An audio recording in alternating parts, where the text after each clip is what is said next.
Okay, so welcome everybody. It is the 16th of November. This is our guest speaker series, and we are thrilled to death to have two very important leaders of the Veterans Integration Center in Albuquerque join us tonight. And they're going to be talking about their mission, what they do, their purpose, and then an exciting new project to get more of our veterans off the streets in Albuquerque and into some nice new housing with their families and their pets. So I'd like to start out by introducing Jerry Becker. He is the board chair of the Veterans Integration Center. Jerry was born and raised in Chicago. He's a South Sider. I'm a North Sider. Are you a White Sox fan? I'm a Cub fan. Okay, we can continue. We're good. All right. We got Cubs fans going on here. Jerry knows the importance of service. His father was a World War II Navy veteran and instilled in him a very strong work ethic that began with his first job as a paperboy. And as a teenager, Jerry worked a variety of other jobs from Gulf caddy to iron worker assistant, construction laborer, steel mill general labor, and the painting department at a rail car manufacturing plant. So you know how to build things and make things. And as we will hear further on, you know how to lead and manage and organize. So after high school, Jerry went to work at Serta Mattress in Chicago as an assistant bookkeeper, promoted then to cost accounting. He went on to get his accounting degree while working as a comptroller and ended up managing their Iowa plant where he oversaw about 225 employees. Jerry moved to Albuquerque in 1995. He bought Steamatic of Albuquerque and Santa Fe, served as its president and general manager for over 22 years. And in 2017, he appointed his daughter as general manager. She runs a day-to-day operation. He continues to serve as a CFO and owner on a part-time basis. And he's been an active member in Executive Association of Greater Albuquerque since 1997 and served as their president since 2002 and is now with the Veterans Integration Center. And our other speaker is Brock Wolf. He's the CEO of VIC. Brock is a graduate of the University of South Dakota School of Law and has over 30 years of nonprofit management experience in several Midwestern states. His experience is primarily leading nonprofits that serve the mentally ill and the homeless. He came to New Mexico in 2018 and was hired as the CEO for the VIC in May of 2022. So he's been there about 6 months. He has been married to his wife, Kimberly, for 26 years. She is a nurse case manager at Loveless Women's Hospital, and he's got 2 children, Caitlin and Brandon. Caitlin is working on her master's degree in special education, and Brandon is in school to become a respiratory therapist. And we all have always known how important our healthcare workers are, but COVID brought them to the front lines. So it's fabulous that your family is getting into all of that, Brock. So I'm going to turn it over to Brock, and he's going to tell us all about what the Veterans Integration Center is doing. Over to you, sir. We're juggling the Let me say one thing, please. Folks, if you have any questions, please put them in chat. And when we get through the entire presentation, including what Jerry is going to talk to us about this new housing campus, then we're going to go through the questions. Okay, thanks. Over to you, sir. Okay, we're juggling this volume situation. Hopefully you can hear me. There we go. Okay, so I am Brock Wolf. I've been there about 6 months, been with the VIC. Just can't be more impressed with the great organization that we are. First of all, I want to say happy belated Veterans Day to everybody, but obviously every day is Veterans Day for us, and hopefully for you as well. And we are out there on the front lines trying to, basically our organization, it's been around since 2005. I boil it down to a nutshell as we help get homeless veterans and their families off the streets into temporary housing, help them work on their issues from substance abuse, mental health, to just financial management and life skills, and then get them into permanent housing where they are supported by us to stay in permanent housing and become productive members of society. We've had great success doing that over the many years that we've been in existence. I know Jerry's going to talk about our building project. On the handout, it said we got 32 million. We didn't get 32 million. I wish I could say that we did. It's 3.2 million. So anybody that read that? So basically, do you want to, Ivan, do you want to put up the pillars for us? Just before you're doing that, just want to say there's some statistics out there right now. There's some good news that, in the last 2 years, the point in time count has got homeless veterans down to about 33,000, down 11%, and it's been down 50% since 2010. So there's been a lot of efforts to do that. The VIC itself has been, we've served, this is an easy number for me to remember, 2012 veterans and family members since 2012. So exact number, but we've had a big impact on helping reduce those numbers. So those, I don't know if he's having any luck with the pillars. Here. Yeah. Okay, the first one, so we put this together. We had an event to kind of kick off our building campaign, and we put these together, and it just kind of is a good overview of the agency. I know a lot of you guys have heard of us. I won't belabor the issues too much, but this is kind of the gist of our services. So if you go to the next slide. Get to the next slide. Our first program is our community outreach. What we're doing a lot of, our first pillar is we've really increased that. We haven't been able to do that with COVID, obviously derailing a lot of what we had to do as far as getting out into the community and doing those type of things. But we've really ramped it up. It's one of my top priorities. Jerry and I talked, what do we have to do to get these veterans into our programs? So we do a lot of street outreach. We have our staff out on the street to the homeless places, trying to get them to identify veterans and help steer them into services. We also reach out to other providers to help solicit referrals to the program to try to capture them. And then we also, I'll get to emergency housing in a minute, but the other thing is we do a lot of events. We just did the stand down. We were at the Tribal Symposium on Veterans Day. We also did the cities event. We're out there. We have tables and booths anywhere we can to try to get information out to these veterans. And then we do a lot of donor outreach as well. To the emergency housing, this is a big component of what we do. This is where they can come for 7 to 14 days. We get them off the street. We can put them into hotels. We do this over the entire state of New Mexico.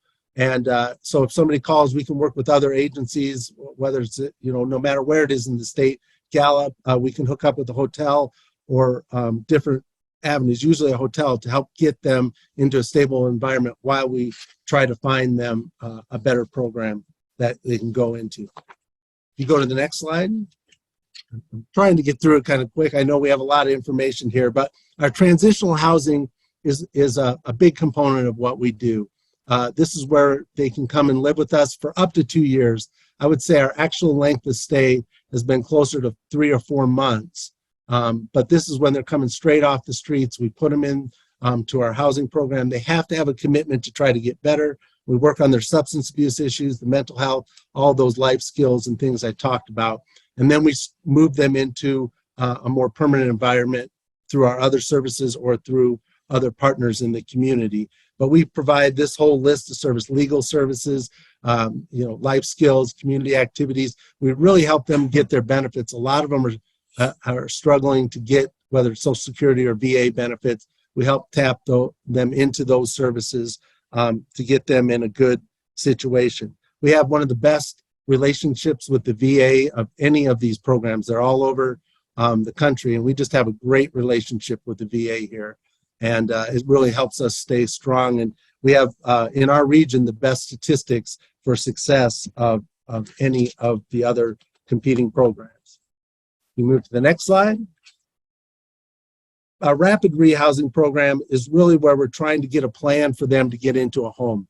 And we work with the landlords in town. We help them, again, with their benefits. We help it's been harder and harder to locate housing, with a lot of the affordable housing just not there, and a lot of the rents going up. A lot of our veterans have been put out on the street. So we help with, it can be, a lot of temporary financial assistance, rental assistance, utility costs, and deposit. We help them with their deposit when they're moving into a new location. We'll get their moving costs.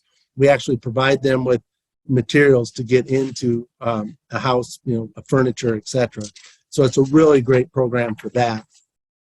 Then if you go to the next screen, it's maybe the Midwest thing to talk so fast. I know when I'm talking fast, I know you only get the audience for so long. But our mental health counseling is a key component. And we have groups. We have a veteran who's a licensed counselor. We also have another counselor on board that can see the veterans that we work with. We do groups almost 3 or 4 times a day if we need to. We do a lot of individual, just we're available, and you don't have to even be a resident. We have veterans that'll come off the street to get this service because they've struggled to get into the VA. Mental health clinicians are hard to come by, and so we've created some really healthy groups. We work, we do a lot of individual counseling. We also have peer support 24 hours a day that our veterans can reach out to if they're having a tough night, and things like that. And then the next slide, I'll get through the last few really quick. We offer a food pantry. We do that 2 days a week. It's on Central Avenue currently. We give out a ton of about over 300,000 pounds of food a year that's given to us from various different places, and that we have grants for. It's a really wonderful program. Actually had a veteran come up to me and I said, I know it's a drop in the bucket. And he turned to me and he said, I wouldn't be alive today if it wasn't for this food pantry. So you hear things like that, and it sure helps you get up the next day and go to work. So it's just wonderful. We don't operate a thrift store. We used to, but we get tons of donated items, and we give that away, or we just use it to help put them in their apartments and etc. But we get a lot. We're working with DoorDash now to help do home deliveries. They're doing it for free. They offered, it's a new program, and that's been great to help the veterans that aren't as mobile to get down for the food pantry. And then the last slide, we operate a community shuttle. I think that's the last slide. Yeah, we operate a community shuttle that does the downtown corridor. It's not just for veterans, but we have many veterans that ride that. Probably about a third of our riders are veterans. We provide some supportive services, give them information, but we get them to their various, the VA or Social Security office or the different offices to help transport them and get them back. So it's a pretty comprehensive organization. We only have about a close to a $2 million budget, a little over that. Again, we're growing all the time, and this new campus Jerry's about to talk about is really going to be a game changer for us, and we're excited about it. And with that, I'll open it up to questions. Boy, you did rip through those pretty quickly. I didn't know, you didn't tell me how much time I had. So if you told me I had an hour, I would have slowed it down. We got 5.5 hours. No. Like, if anybody, if anybody's, do we have any questions, Sandy, in the chat yet? Yes, we've got one. It's from Myrna Brostoff, and she asked, is Meals on Wheels able to serve your homebound clients? Oh, and it says they are. I'm glad somebody else answered, because I was going to say I don't know. I've only been there 6 months. No, I have heard that they've done some of those services too to our homebound clients. Yeah. And then I have a question. You had said that you have better statistics in terms of your success out of anybody in the region. And can you tell us what you attribute that success to? What are you doing so much better than others? Well, I think it starts with that partnership with the VA. I mean, one of the statistics I throw out is 80% of the veterans that come into our program a year later are permanently housed. And I'll put that up against any program that's able to do that. If we can get them into our supportive services, 80% of those are successful. But I think it really starts, this community is wonderful. What I've found, they've just, all the other providers that provide veteran services. There's no competition. We're all trying to find our lanes and help each other out. And so there is just a really good spirit of cooperation that starts at the VA and carries on to the providers in the community. But it's been really, I'd say that would be the number one thing.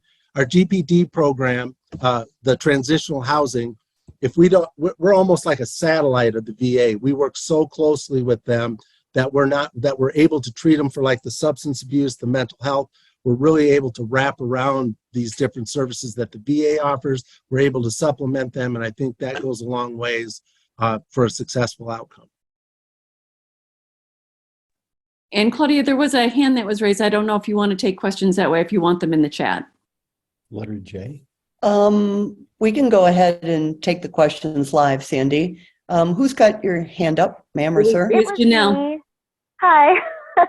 It was me. I had my hand raised. I lowered it because Brock actually answered the question I was going to ask in his last answer. So thank you, Brock. Okay, great. I'm Great. quick and efficient at the same time.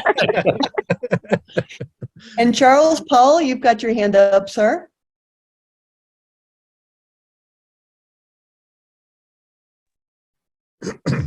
Yes, I'm Charles Powell. I'm with Veterans for Peace. We have a member that quite a few months ago was evicted from where she was staying. And I helped her move some of her things into storage. The last time I had contact with her, she was staying at Joy Junction, but she explained to me that she was going to seek help from the Veterans Integration Center. Since then, I haven't been able to talk with her. How can I find out if she is either in one of your facilities or if she received help from your organization? So if you let me know her name, I will follow up, and then I'm writing down your email here. And then if I'll let her know that you're trying to check up on her and get her permission, because I don't want to violate HIPAA. And then I'll have her reach out to you or get her permission to let you know if she is one of our, if she's in our care. So would that work? And if you want to, if you don't want to say her name out loud here, Charles, maybe Brock would share his phone number with I'm you. going to email you. I'm going to email you, and then you will have that. Then you'll have my contact. So I'll email you right away as soon as I get home tonight. Okay. Yep. So you can read my email? Yep. It's crpowell5@gmail. Yeah, right. That's always All right. So I got that. One thing I'll say, I see Senator Pope's on, who's been a huge supporter of the VIC and what we've been trying to accomplish here. And one of the things we've run into, when you brought up that story, I thought you were going to say that we kicked them out. And that does happen. If people aren't compliant with the program, that will happen from time to time. And other things is, for these federal grants that we get, there are a lot of rules and regulations. And sometimes they don't meet the income guidelines and things like that. So we're hoping to get some state dollars that we used to get restored to our organization that helps us fill those type of gaps. Because the last thing I ever want to get is a call saying I have a homeless veteran sleeping in his car right outside here. Can you help? And having to say no because they've exhausted this, that, and the other thing. So I'm hoping we get some of this funding that will allow us to have that, fill those gaps. And with that, I'd like to open it up to Senator Pope. You've got your hand up, sir. Sure, thanks. And I apologize for jumping in late. We're a little busy up here with committees. Just left finance, actually. So, I just want to thank the folks at the VIC for what you do.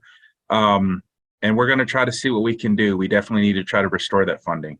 It's needed, and we have the money and, to do that here in the state. So just trying to work with Senate Finance, but also trying to talk with the intern director of DVS as well to make sure that he's on board with it as well, since that transition is happening.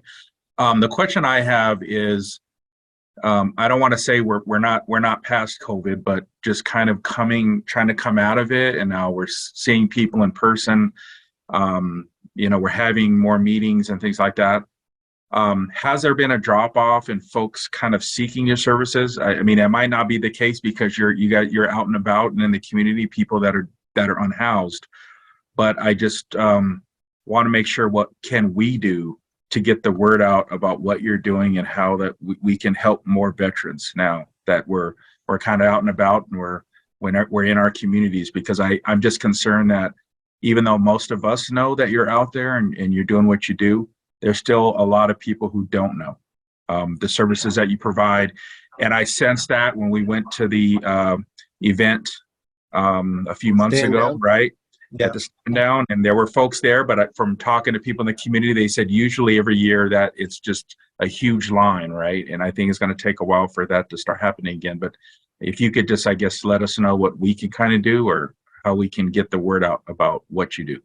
Well, I actually think the trend has been the other way. We've been seeing more clients, especially Okay. in transitional housing, only because these vouchers that were COVID related, that so they could go to a hotel, no strings attached, and be off the street and have a place. Those are going away. And so now they're seeking some of this. But I just think getting the word out that we have these services.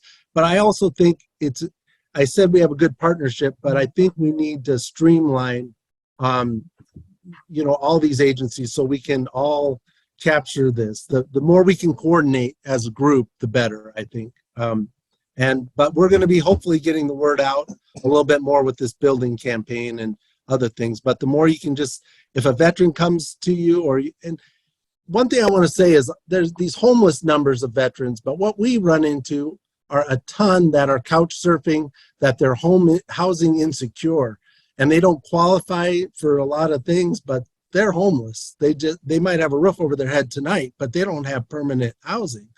And so, you're going to run into these type of people. And as you do interact with other veterans, just say there's services out there, and the VIC is one of them. And there's a lot of good groups. Paws and Stripes has been excellent. And there's just a lot of great organizations out there helping veterans. And, there's no reason a veteran needs to be out on the streets. Yeah. We have services and funding available. So being on this call, I just want to, I guess, make this statement, and it's not even for Brock a question, but you brought up the point of us just all working together. And I say that because I know on this Zoom right now, we have some elected officials, we have prior candidates, we just have good people here on this call. And when a veteran comes to you for help, a lot of times it's easy to say, well, that's something I can't do, or that's the VA, or that's at the federal level, or we can't do that at the state, or we can't do that here in the city. I just want folks to remember that, see what you can do and reach out to the folks that can actually help them. Don't use that as a barrier or to kind of shut down the conversation. We can find ways to help.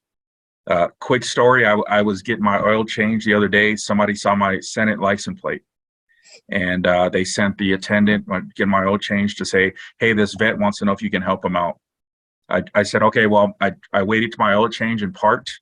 And I went to the woman's car, found out she was a veteran, lost her husband. He was a vet, taking care of 4 kids, and just going through dealing with trying to get her VA disability and struggling. And just broke down crying. And, I gave her a hug. And it was just the fact that I listened to her and told her that I would get her, connected with the Congresswoman Stansberry's folks. And those are things that we just have to do in the community. Sometimes we can't do it individually, but we can get them to the place that they need to get help. So I just want to leave it there with folks here that we can do that and get them, the help that they need. So thanks for allowing me to tell that little story. And thanks for sharing that, Senator. And I just want to bring up America Serves. There's a question in the chat, and people ask, is there an umbrella organization where a vet can go to find out this information?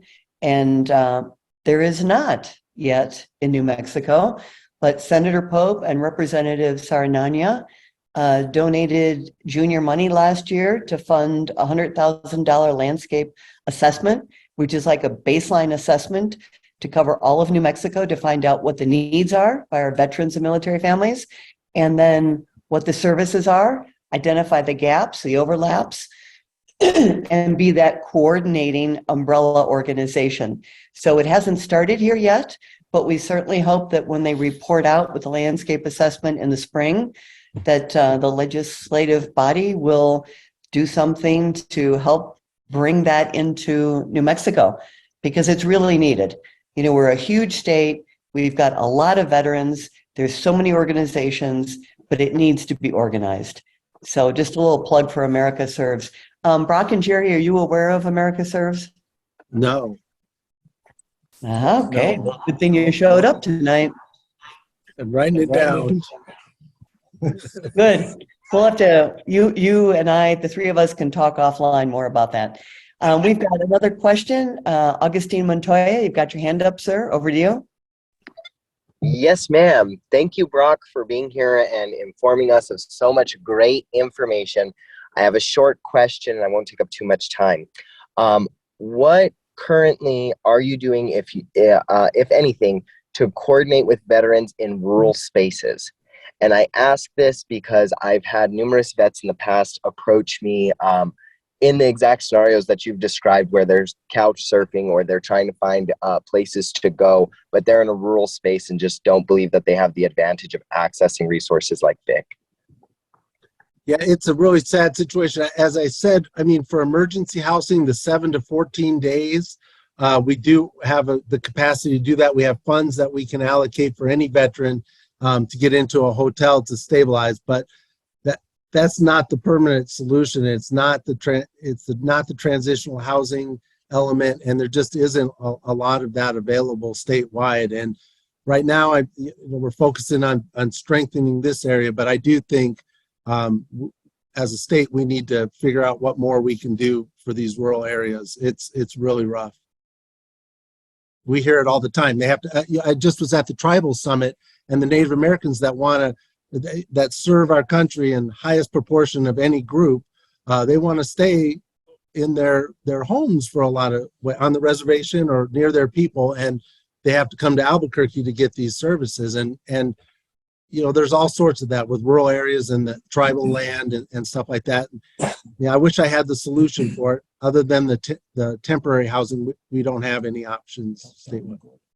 Yeah, we do have, actually, that's right, but we don't have actual housing. We have a staff person in Alamogordo that helps link them to services. But if they want to get into this housing, and they work with other agencies down there to try to help. So we do have a presence there. As Jerry reminded me, I should know that, but and I talked to, but it's just one staff person trying to cover a lot of ground. Gotcha. Thank you for the answer. Thank you for the work you do. You know, didn't mean for it to sound like a jab. That's not what I was doing. Just trying to hear you out. I didn't take it that way at all. No. Okay, good. I'm like, we're all friends here. Yes. Okay, I want to ask a quick question before we turn to Bruce. Jeff Swanson is on. He lives down in Alamogordo, and he's the chair of the Democratic Party of Otero County. Jeff, are you aware of the VIC representative in Alamogordo, sir? What was that? Bruce. Jeff, you're on mute. Oh, He gave you a thumbs up, Claudia. Oh, okay, great, terrific, thanks. All right, Bruce, what's your question, sir? Well, can you repeat that point in time count, the PIT count that you said in the beginning there? It sounded like an awfully big number. It is the point in time count has gone down since 2010, over 50%. I think it's 55%. Is that just for vets, Brock, or is that okay? Homeless veterans? And since 2020, it went down 11%. So it went from like 38,000 down to around 33,000 nationwide. Okay.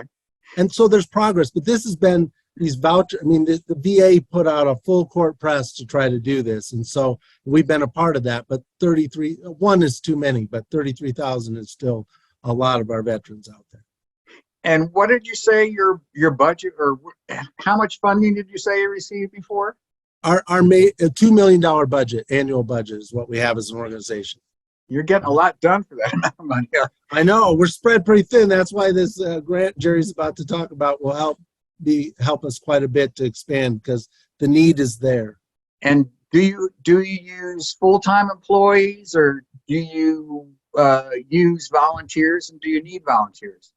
So we have about close to 35 full-time staff for the agency. And then we do have volunteers. I'm actually creating a formal volunteer program. We have a lot of people that help us out, but we haven't really had a set formal volunteer program where if I can give 2 hours a week, let's plug you in here. So I'm working on that now, but we have a lot of people that help us out, show up for stand down. We had incredible community volunteers help us with that. And so when we have an event or something, people show up, but I want a more formal program because I hear a lot. I'd love to help. How can I help? I'll come down and work for you guys. There are a lot of volunteers in this crowd. Yeah. That's in this audience tonight. That I will say that. All right. Thanks for answering my question. Yep. A lot of volunteers, including our legislators. Yeah. We need to fix that. But Yes. I think a lot of good people are working on that. Do we have any other questions about what Brock Wolf has presented? And if not, let's move on to Jerry Becker and find out about this grant and the housing campus that you've got planned. Okay, Jerry, over to you. Hello, can everybody hear me okay? I'd like to, all the veterans on the call, I'd like to thank you for your service, first off. Good evening to everyone, and I want to thank you for the opportunity to present the VIC story and the campus project this evening. A little history, the VIC was started back in 2003 by John Garcia, who served our country during the Vietnam War and was deployed there for 12 months. I think probably a lot of you know John Garcia.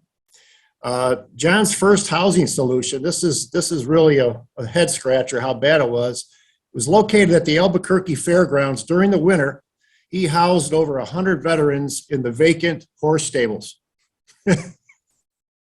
That's how we started back in '03. Fast forward to today, the VIC currently employs 30 full-time dedicated people that work under 7 pillars that Brock went over very nicely. These are all great wraparound services, and the VIC, as a result, we've established a long-term housing stability of 75% compared to the national average of 65. So that's quite a statement. I took over the chairman of the board in October of this year. Just before I was coming on, opportunity came knocking in late August of last year. The VA advised all grant per diem grantees that the department had $65 million in CARES money that they were making available for either renovation of an existing structure or new construction for housing veterans. The VIC is the only grantee in New Mexico, and that's also transitional housing. It's a little confusing, but we are the only grantee in New Mexico. The VIC has 42 approved beds. The grant was offering $75,000 per approved bed for the grant. In doing the math, it comes out to $3.2 million. Renovation just wasn't an option with the lack of suitable inventory and the current pricing, so we were faced with locating a property within 60 days so we could submit the application by the November 1st deadline of last year. We found and negotiated a contract to purchase a 3-acre site located only 1.5 miles from the VA hospital. I don't think there's a better property to be found given the proximity to the VA and the area of town it is in. This property will provide the VIC to build a community-like campus to veterans and their families from transitional housing to permanent housing with on-site wraparound services, food pantry, and a thrift store. This project will make the VIC a significant entity in the community. This project will add economic benefit to our city, and most importantly, this project will give our veterans the dignity of having their own private bedroom and bathroom as they transition to permanent housing. So lo and behold, the VIC was awarded the $3.2 million grant on May 1st of this year. Now, if I could ask Ivan to pull up the the renderings of our campus, I'd like to go over some details about the campus. I'm happy to report that Janes has been awarded the construction for the campus. Excuse me. Total estimated cost to complete this campus build out is $14.8 million. The VIC, working with the city and county, has trying to get $4.6 million. And I must say, the partnership working with the city and the county is really coming alive. It's just really rewarding. When we looked at the numbers and we had a capital fundraising campaign set up and we're saying, how are we going to get this money? Such a big number, but the county and the city working very nicely with us. And I'm proud to say that we're looking at about a $4.6 million combined effort from the city and the county. The VIC also has a $300,000 earmark from Congressman Stansberry that we hope to see in January. I know it's passed the House, but it hasn't got past the Senate yet. But I hopefully before they close down for the year, we'll get that approved. Adding the VA award to $3.2 million and the VIC and the pledge from the city and the county and Stansberry's money, we are sitting at $8.1 million or 55% of the grant of the total build out needed. So we have 45% to go. That's quite a bit, but the important thing is phase one, which you're looking at building A and building B, is basically A is the transitional housing, which has the 42 beds, and B is all the supporting wraparound services that serve the transitional housing program. That is funded, and we could not have gotten that VA $3.2 million unless we came with a complete non-contingent offer to cover the whole project. So what's happening is the VA has become a very small percentage of the funding. There basically will be less than half, and the county and the city would take up the other majority to get building A and B off the ground. And we hope to break ground this January. And the site is just wonderful. I don't know if everybody's aware of it, but if you're on the interstate and exiting Gibson going toward the VA or toward the mountain, you're coming up east, that first street on your right is a dead end. It's Mulberry, and there's a Subway now at the corner. There's a Burger King. If you take a right and go south, you'll see that hotel on your right, and then the next is a beautiful empty 3-acre lot, and that's ours. That's where we're going to build this campus, and it's wonderful. D is the low-income housing in the back, and that's going to butt up right to the interstate. And C is the food pantry and all the other employees that do the other grants for the VA, the thrift store, and warehousing for all the contents that we take in to help fund the furnish the apartments for the veterans as we move them into permanent housing. We even have a nice little walking trail. I think it's 4 times around, will be a mile. We have a playground. We have a basketball court. We actually just got a doggy park fit in there. So this is completely going to be secured. Our dream is the campus will take the veterans off the street, get them through transitional housing. We hope to appeal to them and their family to join us in that community and build and move into building D, the low-income housing. We hope to have 100 or so members of veterans and their families living on this campus. I mean, it's just a wonderful thing. The only joke I make about the COVID is this CARES money that came available through the VA. It was about the only thing that I can that I could say that came out of the COVID. So we got the VIC money out of it. So it's a dream come true.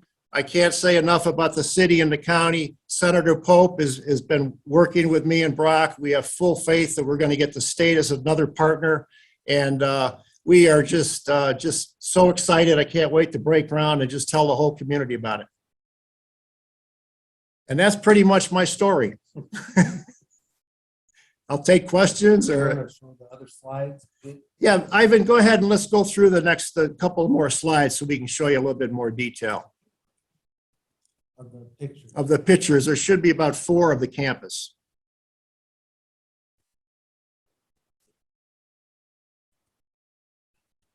No big deal, but Want to see the dog park? okay, so there's the northeast view. That's the building A and B are right in front. The support services off to the right, and the low income housing in the back. Next slide. And this is the southeast view, just looking at it from the southeast corner. Next slide.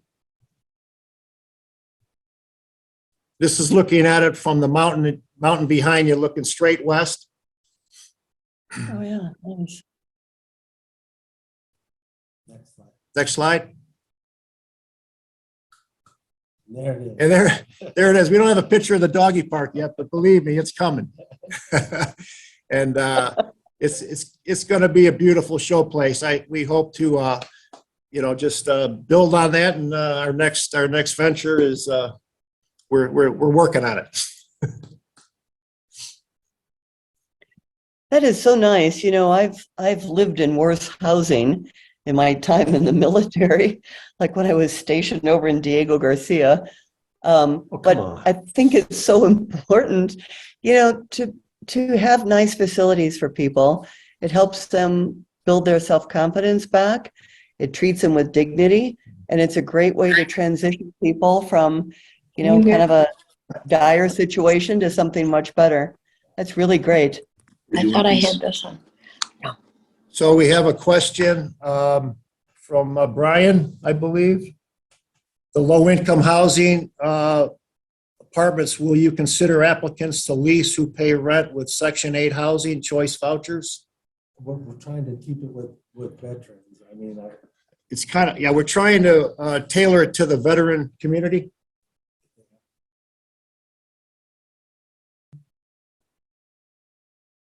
We'll have 33 units. It's a mixture of 1, 2, and 3 bedrooms. So I would imagine we're going to be filling up pretty quick, at least from what we can figure as far as the veterans and their families. So veterans first. Absolutely. Let's go to Representative Marianne Matthews. Over to you, ma'am. You've got a question? Sort of a question and a comment, but first of all, an appreciation for all you're doing, and that's a beautiful facility. Yes, it is. Thank you. And much needed. I'm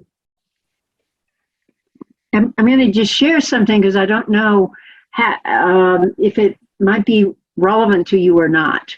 And I did a tour of a housing unit that was built by Hope Works down on, I think it's 4th Street and Mountain, that area. Yes. And and I don't know if you've seen that facility, but the reason I thought about it was designed specifically around people who had been traumatized, who had had PTSD issues, and they did some very interesting designs on the apartments that are in the facility to make people with those kinds of issues feel much more comfortable. It's the only housing I've ever seen that was sort of designed with that in mind. And I would think that maybe that kind of, that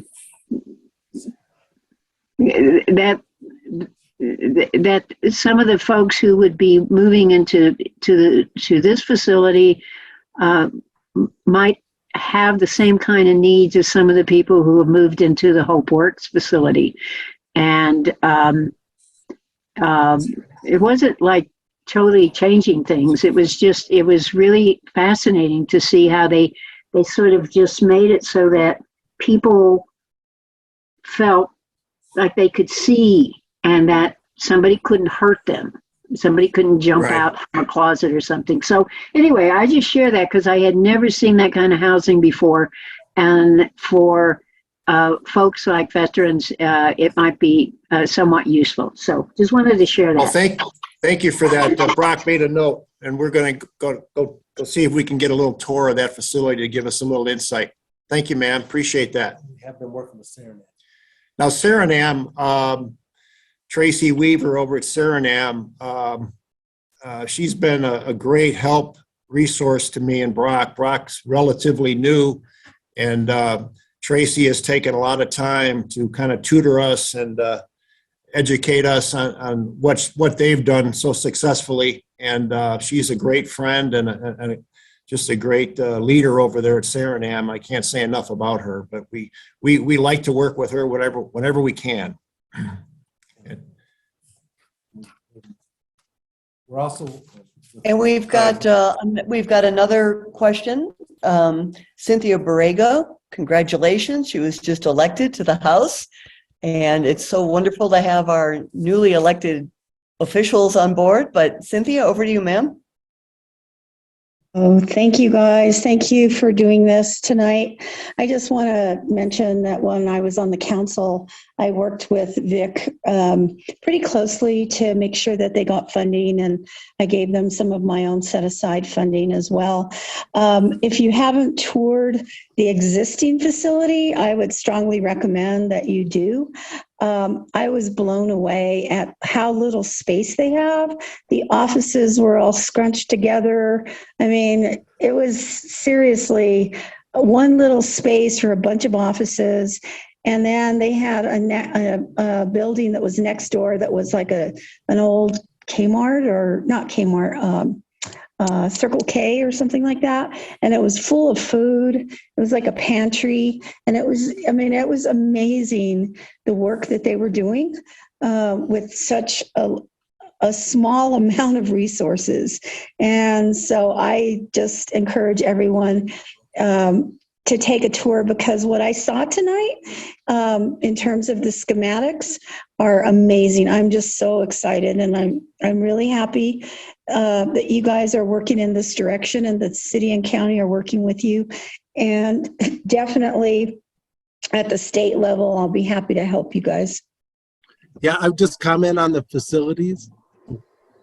Just commenting on the facilities is it is crammed. We're over, we have two facilities, one on Central Avenue over by Tramway and the other on Ortiz. And while Ortiz is great, it's close to the VA, it's close to the bus line.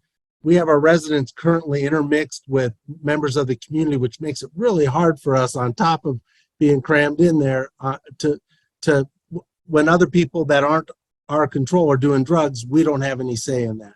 So it's been to have their own facility. And one of the best things about our new facility is it'll have single rooms. And right now we have 2 or 3 often in one apartment. And that's hard when they're dealing with PTSD and some of those other things. So to give them single rooms and family rooms, and we're really going to be able to set this up right.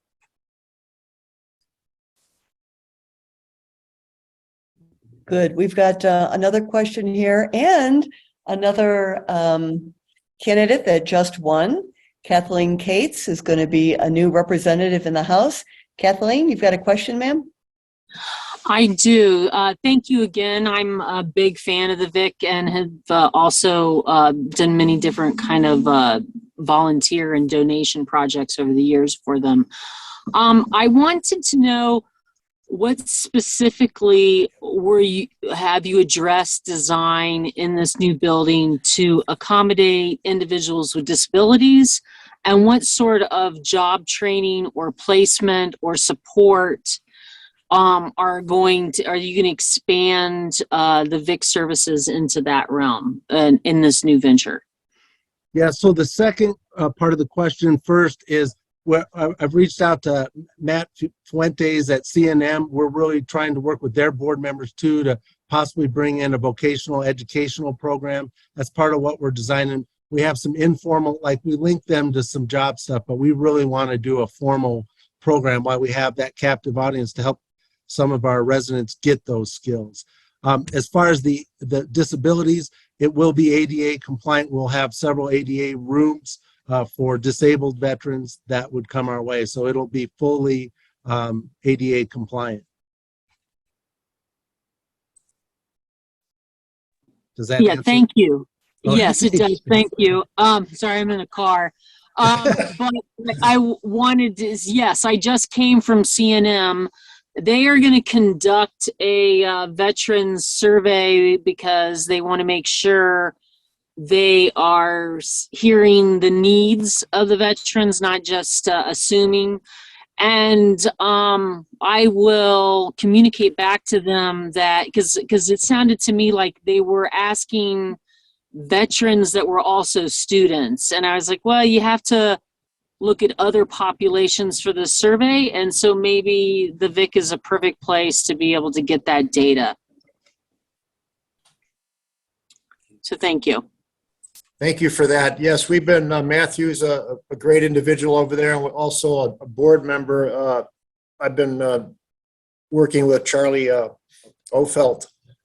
So we're very much into kind of linking up with CNM and getting this curriculum, which is really needed. We need to extend the stay in our transitional housing to get them more successful. So our rate can be even higher than it is today. I know we can do a lot better. I want to ask Kathleen a question. You're not talking about the landscape assessment that the America Serves team is doing, are you? Or is CNM doing their own?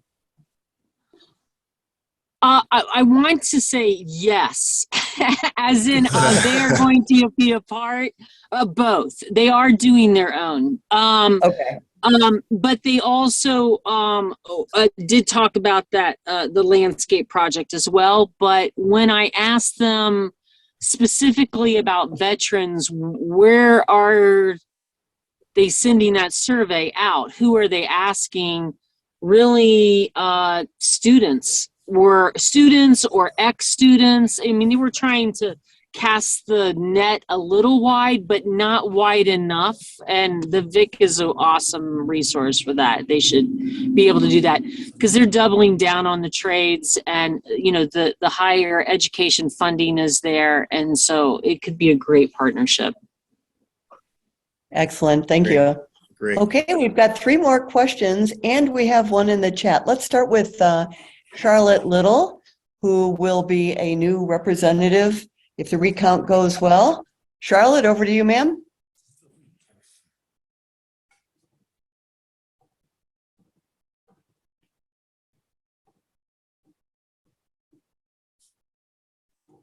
Hear me?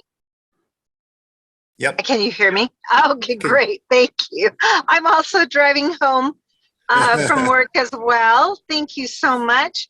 My question is on, as I've been listening to this, I was just wondering, I joined a little late, and I was wondering how veterans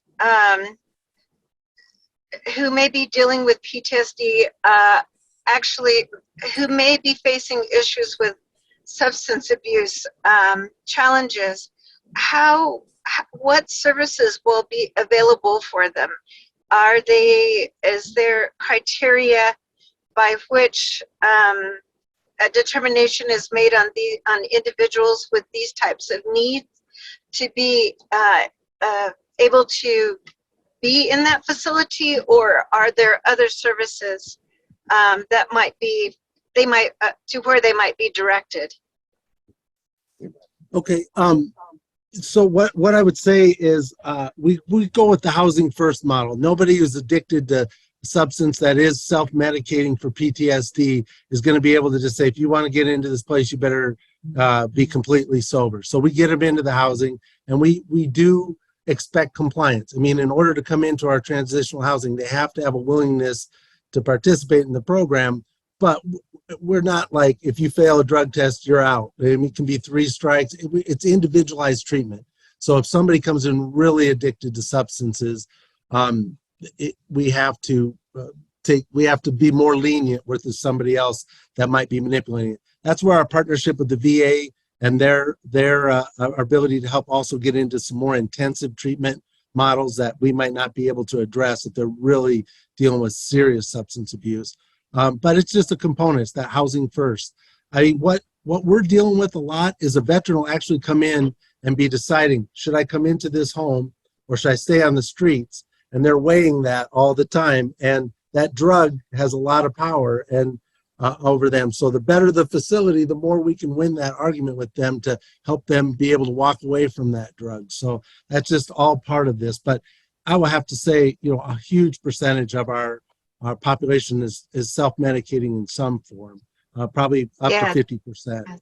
And so we address it. We have a great program. We have great therapists. We have great staff, case managers that help them get through that and see more hope that can replace the drug. All right. Well, thank you. That's really good to hear. I appreciate that very much. All right. Thank you, Charlotte. And Brian Egan, you've got your hand up, sir.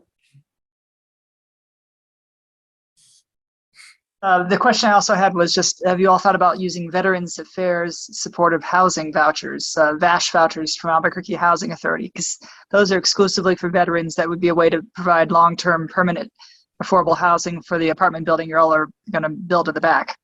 Absolutely. The VASH vouchers is a key part of what we do. And that's part of when we're trying to get them into permanent housing, accessing those vouchers, which again, as I'm learning more about them, but would help them get a percentage of their income as these rents have gone up. It makes a huge difference. So we work very closely with HUD VASH. Perfect. Yeah, it's just the veteran would just pay 30% of their household income towards the rent, and the housing authority would pay the rest, and it's for their whole life.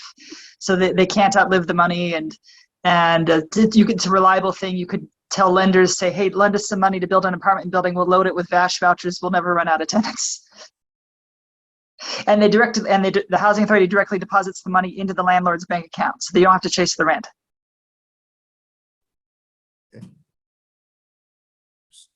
Very good. Yeah, thanks so much for that, Brian. And Sandy, you've got your hand up, ma'am? Yes. So this is all like incredibly wonderful and so very, very hopeful. And so I'm a little hesitant to ask this question, but I think it bears asking to see what's being done.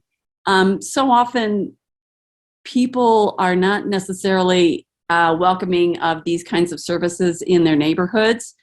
Have you run into that? And if you have, what have you done? And even if you haven't, what are you doing to kind of bring the neighborhoods on board and being willing to embrace what's going on? That's a great question, Sandy. We set up a neighborhood meeting, I guess it's probably about maybe 4 weeks ago. We had, I think there was about 36 actual neighbors that came to the meeting. We had a couple county personnel, and we had three staff and myself. And it was a really, really rough meeting. They loved the concept, but not in my yard. They kept trying to talk us into the lot wasn't big enough to go somewhere else. And we went round and round for 2 hours. And it was really rough. And we were very, very depressed at the end of that meeting. We had a county and county personnel there. And at the end of the meeting, we were kind of just really down and dejected. He says, I've been to a lot of meetings, and that really wasn't that bad. So what we did, just to try and be transparent and a good neighbor, good future neighbor, is we set up we're in the process of going live. We have a blog, a bulletin board. We're posting all the questions that were asked, the top 5 or 6 questions that came up in that meeting. We're going to post those on our website, and they're going to have a code, a password to get in, and they can actually make entries on the bulletin board. And we're going to be as responsive to answering those as best we can. We thought that was the best thing to do.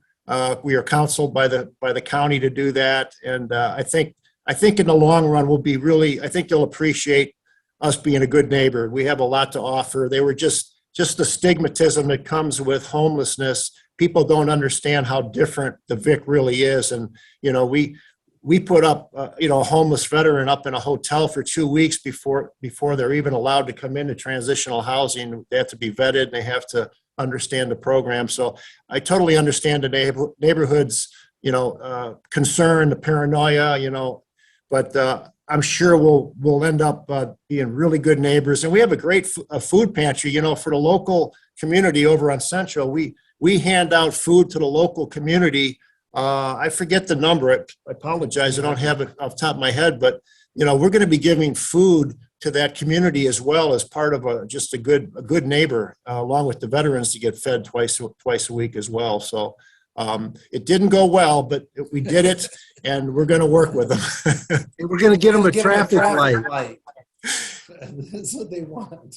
Yeah, I think their biggest complaint was that, I don't know if anybody's come out of Mulberry, you got that exiting northbound traffic coming off the ramp, and it's going so fast, it's really hard to get out going right, and there's no way you can get a left. I mean, some people try, but it's very dangerous. So we're going to try and get a light in there. Oh, that's great. Thank you. All right, I've got a question in the chat. Tammy, do you want me to read it or would you like to ask it, ma'am?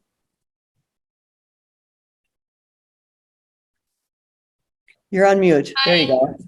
Thank you for including me. I'm new and I came in late. I'm so sorry I didn't get to see everything that you had already addressed. And you probably already addressed these, but my church is looking to put in our parking lot homeless there to park their cars. And one of the things that the county wanted us to do was to have on-site security. Is that something that they would have there? And also I was just curious as if there would be a multi-purpose room that they could use for meetings, to do yoga, meditation, group things, and group activities. Yeah. It'll be fully secured. We'll have secured gates. It'll be, completely secured all the way around all 3 acres. We talked about security.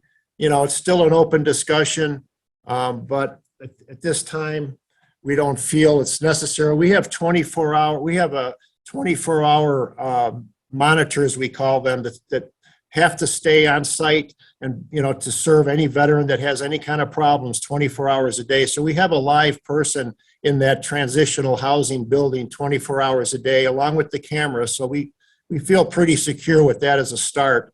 And I did forget to mention, we are building a wellness center on the second floor of that building C, which is going to be available to all participants in transitional housing, along with the apartments in the back and the staff of the VIC. Excellent. Terrific. Thank you. We've got 2 more questions. I'm going to ask Janelle Anyanornu, newly elected representative to our House. Ma'am, you want to ask your question, please? Yes, thanks, Claudia. I was so happy to hear that you guys are doing a housing first model. I think meeting people where they are is an absolutely crucial step to people really putting their lives back together. My question is if the wraparound services regarding behavioral mental health and addiction, if those also extend to spouses and other members of the family. Absolutely. Yes. Yes. We provide those services. Absolutely. Wonderful. Yeah. And I see Greg's questions over here. Greg Seeley. He was next. Greg, do you want to ask or do you want us to read it? And so he asked, will the new facility keep the food bank operations that the VIC does now? Yes. And so what Jerry was alluding to is we have 2 days a week. One day is veterans only. We do on Friday. On Monday, we do the whole community can come, and that we will continue. And we told the community association that's exactly what we're going to do. And we will still continue to take household goods and pick up. We do that every day, and we will continue to do that. And we actually, Jerry didn't talk about it, but part of the building plans will include a large 2,000 square foot storage unit, because we have storage units like all over the place right now. So we're trying to centralize that. So we will be able to, it's really going to be slick. If trucks come in and deliver, we're going to have ability to just drop it off and go right through. So it's going to be really slick. I just want to point out that I love that you guys are keeping that piece. I got to see the benefits of it when I worked there, that the community benefited from it, right? All these resources that come to helping the veterans were also put back right into the neighborhood. And having, helped manage those storage units, we made very good use of those household goods we picked up. And so I just wanted to say, thank you, Brock, for your leadership and for bringing folks in. Being inclusive with folks to help you raise this money, I think is such a great strategy. And I'm just really grateful for your leadership. Thanks, guys. Thank you. And Greg, I learned something new about you today. I didn't know that was your first job once you got off of active duty. So it's transitional employment, transitional housing, everything, huh? That's how I got involved in local politics kind of too, by the way. I was there the day then Councilor Borrego came to visit and tour around and really saw the benefit of our local leaders supporting our nonprofits. So, I mean, that was a big inspiration for me to get more involved. Awesome. And now she's moved up to the house and she can do even more good. That's fantastic. Diane's got a question and she's asking, is there a good neighborhood agreement? I am not aware of one, but we've made a note on that question, and we're gonna research that. Everything we can do to help this relationship. That's what we want to do. I mean, we're just trying to bend over backwards until they start trusting us and see what we bring to the neighborhood. So we're going to pursue that. Absolutely. Thank you for the suggestion or question. And before we wrap this up, would one of you please put your contact information into the chat so that if anyone who is still on wants to reach out, they can. And I want to tell everybody that this has been recorded, obviously. So we are going to, Ivan is going to edit the recording and we will have it up on the web page, our website, nmbetscaucus.org within 48 hours. And we've got one more question. Kathleen, over to you, ma'am. I'm terribly sorry, but I've worked programs with substance abuse for many years. And a suggestion as you're building credit, because it's not like you built credibility with the neighborhood and you never have to do it again. It's an ongoing thing.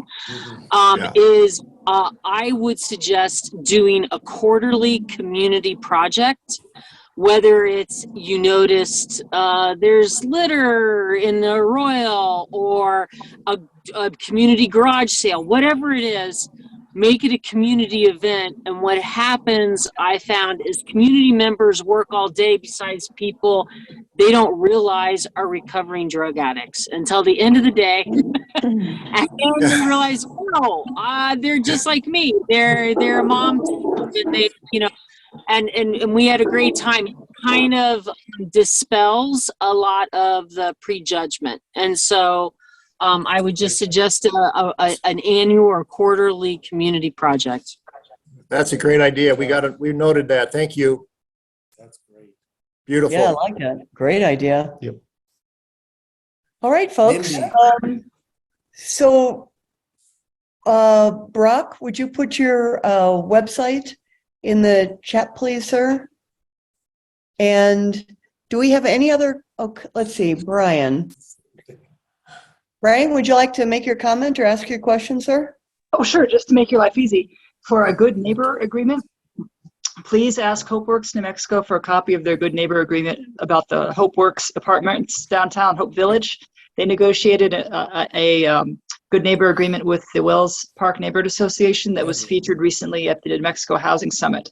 They did a whole class about this like 2 months ago, about how they were able to work with Wells Park Neighborhood Association, and that now they're best friends. They all get along, and the HopeWorks folks attend the neighborhood association meetings, and everyone gets along nicely. They're all one happy community. So I hope that is what happens between the Vic and the Kirtland Edition. If they can make it work in Wells Park with Hope Village, it should be able to work with the Vic, I hope. We have high hopes, and we're going to work hard at it. We should say. Yeah. So, and that maybe they can just share the document with you, so you don't have to retype it all. You could just change the names. That's such a good idea. When you get something going and it works, share it, replicate it, tailor it for your specific organization, community, whatever, and make it easier to get more stuff done faster. Okay, last call. Do we have any other questions from our wonderful audience to these two illustrious guest speakers? Thank you. Well, you covered everything.